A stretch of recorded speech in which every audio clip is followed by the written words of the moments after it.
I'm aware that there are many other stories that could be told here in this congregation that I could almost pick at random somebody from this room and bring them up, and they would have a story to tell about a pivotal life circumstance that threatened to destroy their life, but when they trusted in God, somehow God used it to grow them, to bring new life through them.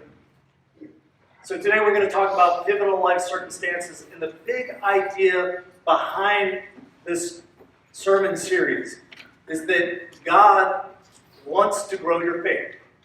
If you were to ask me, what is God trying to do in my life? God is trying to grow up and blow up your faith. He wants big confidence or trust for Him.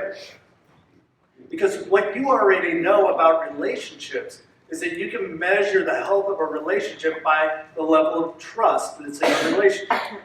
And if you read the scriptures from cover to cover, the dominant theme is that God is pursuing and wanting to be in and created us for a relationship with Him. And so to have a relationship of intimacy, of closeness, of joy, God is trying to grow our faith, our trust. And if you were to listen to somebody's story, certain themes would come up over and over again. And that's the backdrop of the sermon series. In fact, one of the churches that I've looked to learn from discovered that there's basically 5 things that show up over and over again when somebody tells their story of faith. The first one was practical teaching. At some point in time, somebody taught the scripture in such a way that you knew what to do with it. The next one is providential relationships, that if you were to tell your story, one of the best parts about it would be, think about those people, when looking back, they seem like God put them providentially in your life to help you for a season. We talked about private disciplines. These are the things you intentionally do day in and day out to grow your faith. Last week we talked about personal ministry. This was maybe the scariest one because it was about that tug on your heart to get you out of your comfort zone. But when you were invited by God and you get out of your comfort zone, God will do amazing things through your decision to trust Him. And today we're going to talk about pivotal circumstances. If you were to chart your life on a timeline, there would be certain moments in life that your life is defined by. For me, for example, it would be when I married my wife, Hannah. Because when I married Hannah, it was no longer just about me, it was now about we. I had to ask somebody if it was okay for us to do something on our calendar because we were a partnership, right? And then we had our daughter, Sophia, and it was no longer about we, it was about the little girl. We lived in Chicago at the time. We went out and took advantage of the nightlife. We lived right by the train, so we were able to get back and forth, no problem there. But all of a sudden, we had a little girl. And we had a lack of sleep, right? So going out was like beyond the point anyways. And so our lives began to change in the nature of who we were and the way we thought about ourselves based on these pivotal life circumstances. Now, those are some of the good ones, but all of us have some really difficult ones. I've been pretty open with you guys that last September, my father passed away. I had dinner with him the night before, and before dinner time the next day, he was dead due to a heart attack. My dad was my mentor, my best friend. So these life circumstances, they just come upon us. They're undeniable. We can't avoid them. And if you are following along in your bulletins today, there's some statements there, and you can fill in. You don't need to. There's no test. This is not homework, but it's just there to help you. But the first statement just brings the basic idea. There's an undeniable relationship between negative circumstances of your life and your faith. And by undeniable, I mean I don't need to make a case for this. You already know this. Because you've been through some difficult circumstances at some point in your life, and you felt the tension. And you felt that this might break me, this might destroy me, this might diminish my sense that there is a God. I've been going to church for a long time, but this right here is so powerful. And there's a relationship between these negative life circumstances and your faith. And what we'll see today is that if you lean in God's direction, that these negative circumstances, God can use them to grow up and blow up your faith, to do something in your life. C.S. Lewis, he talks about this dynamic in his book, The Problem of Pain, and the next statement is a quote from him. He says, God whispers to us in our pleasures, speaks in our conscience, but shouts in our pain. Shouts in our pain. When somebody's shouting at you, you can't ignore them, right? And it's our pain, those painful moments that you just can't ignore. In fact, to finish off his quote, he says, our pain, our suffering, these tragedies are God's megaphone to reach the deaf world.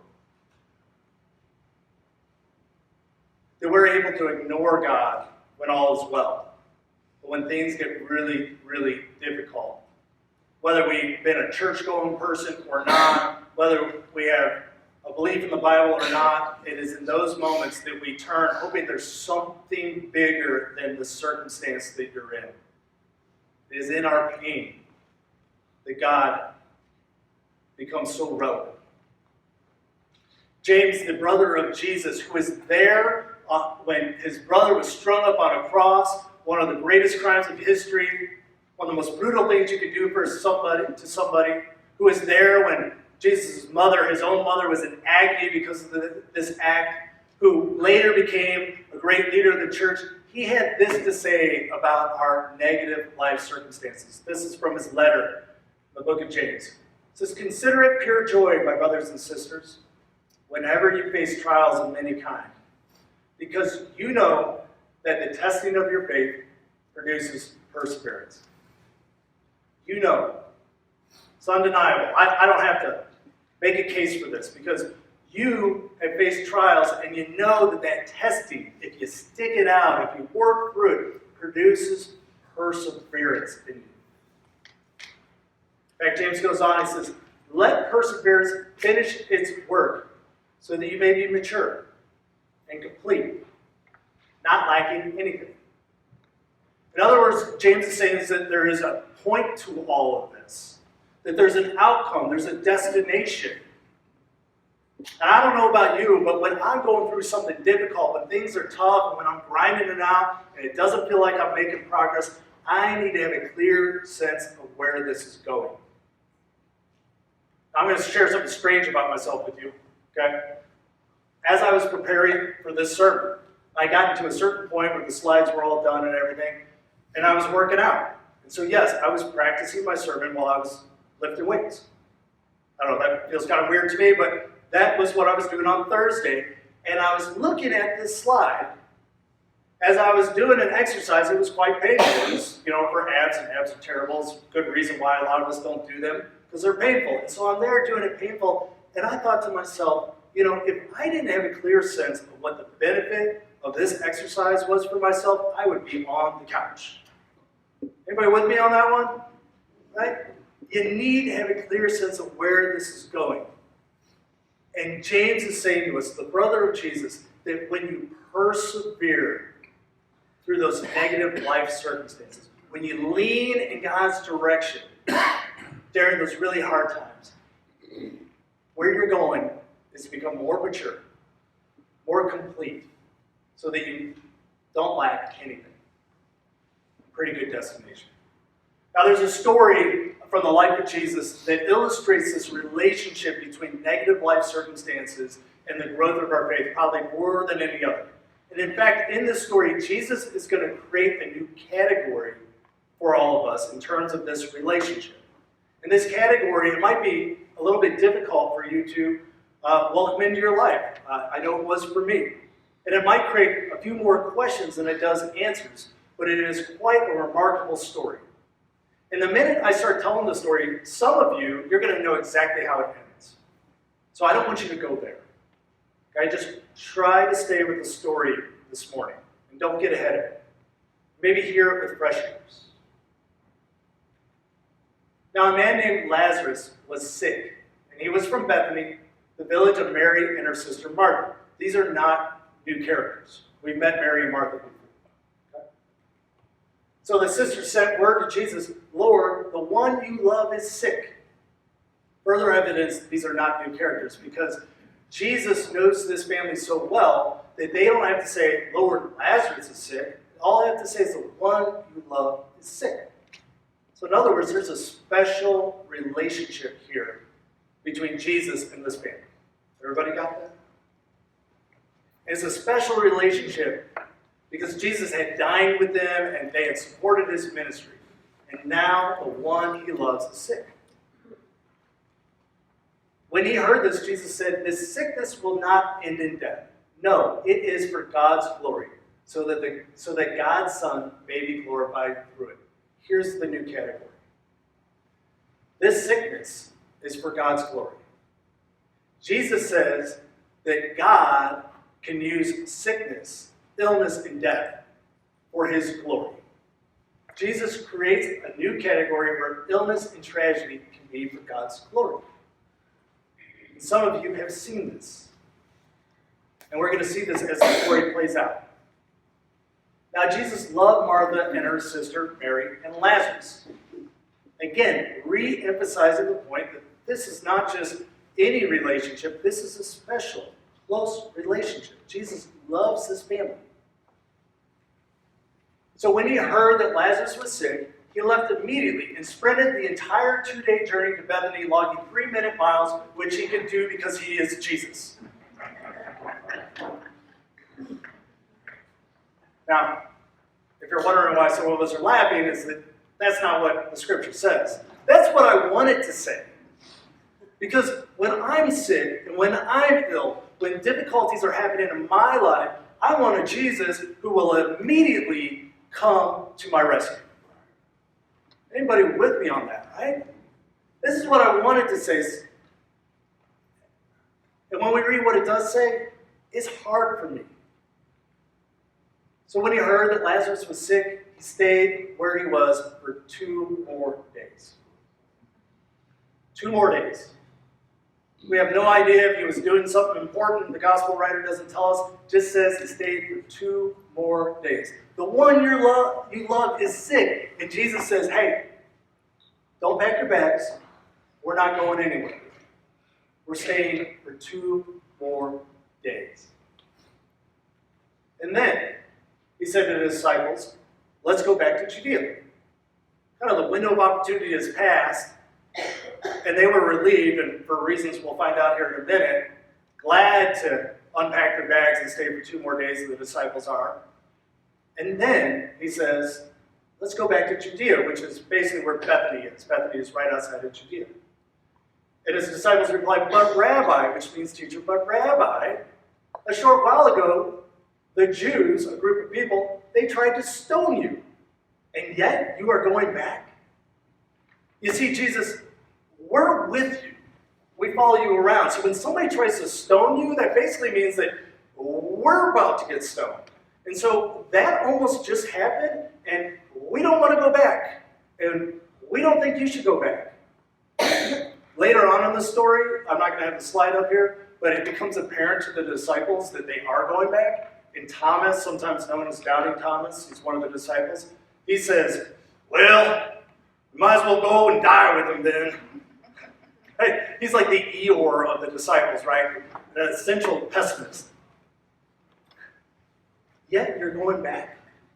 And then Jesus says, our friend Lazarus has fallen asleep, but I'm going there to wake him up. To which the disciples think, all right, another reason, another angle to stop this crazy idea of going back to Judea, where Jesus almost got stoned, which means that we almost got stoned. We don't want to get stoned. We don't want to see Jesus get stoned, so we certainly don't want to go back to Judea. So his disciples replied, Lord, if he sleeps, he'll get better. I mean, hey, right? I mean, the fever's broken, and he's sleeping, so he's getting better. And, we don't need to go there, right? He's getting better. In fact, another reason we don't need to go there is, remember that centurion that came, and he had that sick servant, and you said you go to his house, and then he said you don't need to go to his house, and so then you healed him like long distance, like over the Wi-Fi or something, right? Remember that long distance healing Jesus? Why don't we do one of those right here? This would be a perfect time for that sort of thing. Because remember, you almost got stoned, and he's just sleeping anyways, so he's okay. So Jesus told them plainly, Lazarus is dead. I've been speaking about his death. Clearly, you guys aren't getting it. Let me just be plain. Lazarus is dead. And for your sake, I'm glad I was not there. To which I think, what about for Lazarus' sake? What about for the sake of Mary and Martha, who for 2 days alternated, one by the bedside watching their brother die, while the other one was on the road looking for any sign that Jesus was showing up? Every passerby, have you seen the teacher? Have you seen the Lord? And for 2 days, in agony, they traded places, attending to their brother Lazarus and watching him die. For your sake, I'm glad I was not there, he says to the disciples. So that, the English translation of a Greek word, so that, meaning that because of, or here's the reason why. I'm glad I was not there, so that you may believe. You may believe. So that you may have trust. So that you may have confidence. So that you may have faith in me. Let me get this straight, Jesus. You're saying that you set this whole thing up. That you allowed Lazarus to die in order that we may believe. Yes. You're saying that you would allow Mary and Martha to be by the deathbed of their brother and go through all that pain and suffering just so that we might increase our belief in you. Is that what you're saying? Yes. You're saying that here is belief in you, and here is healing of Lazarus and the pain and suffering, and you're weighing belief and trust and faith in you more than yes. This next point, I have to be honest with you, I struggled to preach this. I wrestled with this. I wasn't sure I wanted to say this. In God's economy, in God's evaluation, in God's view of things, your belief is more important than your healing. This was hard for me to put up there. I almost cut it. Your belief, your faith, your trust is more important than healing, than avoiding suffering, than avoiding pain. And then I got to think about it. That at some point in our lives, the healing will be over with. And the only thing left will be, do you believe? Do you trust that there is a God that loves you, that will see you through? Last year, I had a day at Methodist Hospital where I was by 5 different bedsides where people passed away. That'll take a toll on you. And I watched loved ones gather around people dying. And I saw the difference between the folk who had a rock-solid faith in God and those who didn't have any relationship. And this is not a heaven or hell thing. I'm just talking about the here and now. And those who had a belief, who had a trust, had a certain amount of beauty and confidence and peace, even in the midst of the great pain and scariness of the loss of life, that going to the other side. In God's economy, belief is more important than healing. It's hard to say.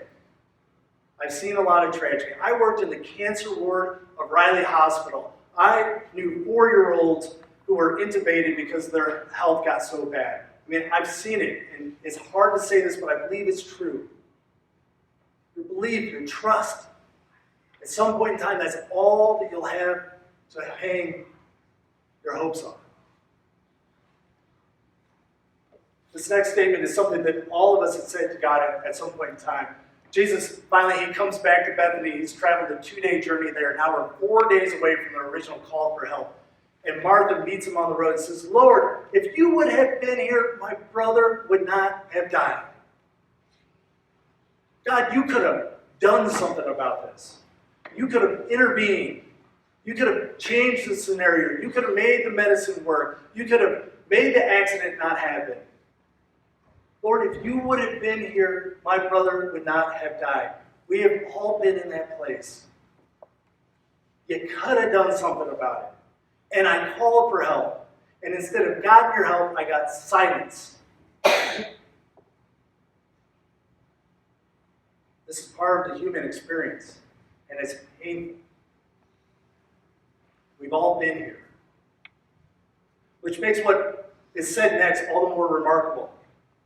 But I know that even now, God will give you whatever you ask. I know that even after I've watched my brother Lazarus suffer and die, even after I have moved from feeling fear to anger that you're not here, I still know that even now, God will give you whatever you ask. I still trust you. Jesus said to her, your brother will rise again. And Martha answered, I know he'll rise again in the resurrection at the last day. To me, this sounds like kind of the thing you say at a funeral when you don't know what to say. You know, you'll see him again. And I feel like Martha's kind of a little sarcastic here. Yeah, I know, he'll rise again. You know, in the resurrection of the last day, you know, come on, Jesus, don't you got something better than that to say? Like, you know, which, when Jesus says what he says next, is even more remarkable. And he says something that, if you think he's just a good teacher, this is not something a good teacher says. This is something that is outside the box of that. He says, I am the resurrection and the life. So you thought I was talking about someday in the distant future, but I'm talking about right here, right now, in this moment. I'm the resurrection and the life. There is resurrection right here to be had. The one who believes in me will live, even though they die. And whoever lives by believing in me will never die. What Jesus is saying is that there's something unique here. There's a way to still have life in the midst of death. There's a way to still have life even as there's loss occurring, even as there's brokenness happening, even as all seems to be gone and all opportunities are finished. There's a way to still have life. It's right there, available to you, not in some hereafter in the future, but I'm talking about right now. Do you believe this? Do you believe this? There's a way to live. There's a way to see the world. There's a way to know yourself and to know your God in heaven that will allow you to have everlasting life. No matter what comes your way, you have an assurance that God is with you, that there's always hope, there's always life, even at your last breath. There's a way to live, a way to believe, a way to see that makes you complete, mature, not lacking anything. Do you believe this?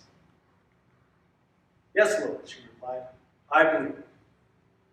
They go from the roadside and gather everybody, and they go out to the tomb, and there's all sorts of emotion because Lazarus has died, and Jesus is finally here, and the expectations, and the anger, and the fear, and the sadness, all that is rolled up into one.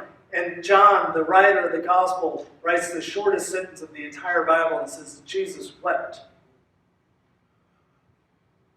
I am preaching about that in those negative circumstances, as bad as they might get, there is life to be lived. There's a way to move forward. But this right here tells us that our emotions, that reality, that pain is not to be left unattended to. It is to be honored. That it must be entered and walked through.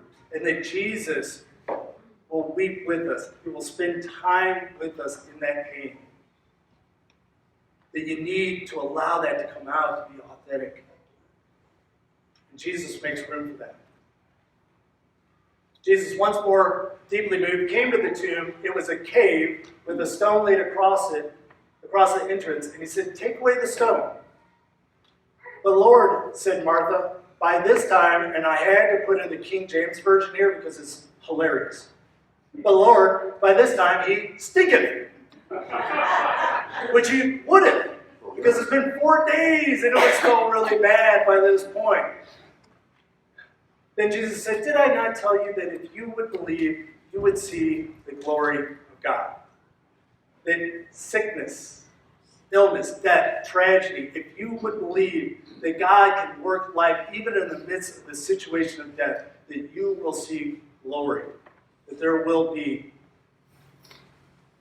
glory of God. Therefore, many of the Jews that had come to visit Mary had seen what Jesus did, believed in him. This is about you, individually.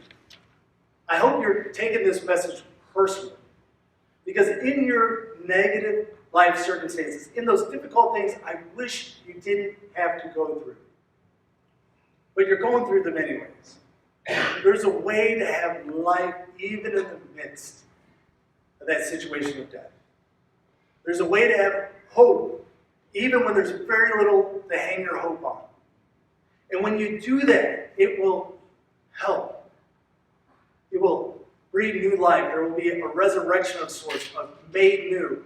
But this is also more than just about you, because when you do that, other people are blessed by it. It is compelling. It helps you and it helps those around you. See, a lot of people, the pain and tragedy of life is good evidence that there's no God. It's the greatest argument that people put forward in terms of how could there be a God because of this, and this. But when you're able to lean towards God in the midst of the tragic life circumstances, and to have that life even in the midst of the death, the pain and tragedy become not evidence against God's love, but they just become a central part of the story. We're central to our story, and we will celebrate it in 3 weeks on Easter Sunday, is how God can take one of the greatest crimes of history and leverage it as a testimony for his love for this world. That he will not stop at anything, that he will remove every boundary and barrier to express that love. That he will take a horrific symbol of cruelty, a cross, and turn it as a sign of his love. It's an essential part of the story. If you lean in God's direction. So if you're going through a negative life circumstance, whether it be something big or small, I say try this.